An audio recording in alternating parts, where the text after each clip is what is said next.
जय भारत जय शिवराय। तर म्हणजे पंतप्रधान नरेंद्र भाई मोदींच्या माध्यमातून आज सगळ्या महाराष्ट्रभर प्रत्येक जिल्ह्यात शिवजयंती अतिशय उत्साहाने मोठ्या प्रमाणात साजरी होते। या ठिकाणी सार्वत्रिक दरवर्षी शिवजयंती खूप मोठ्या उत्साहात साजरी केली जाते।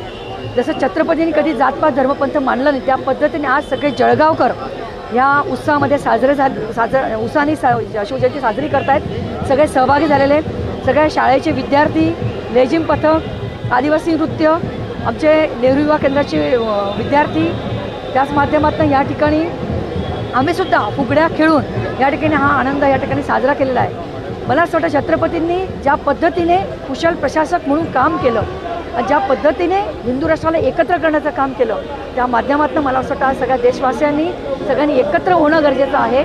जातपात धर्मपंथ पलीकडे जाऊन सगळ्यांनी आपण हिंदू आहोत, आपण भारतीय आहोत हा संदेश आज ह्या माध्यमातून सगळ्या जनतेपर्यंत पोहोचलेला आहे। आणि ह्या माध्यमातून सगळी जनता आज एकवटलेली आहे। आणि मला असं वाटतं खऱ्या अर्थाने जर छत्रपतींचे विचार आपण जर आचरणात आणले तर खऱ्या अर्थाने शिवजयंती साजरी होईल असं मला वाटतं. आणि मला असं वाटतं आज सगळा जळगावकर आज ह्या आनंदामध्ये न्हावून निघालेले.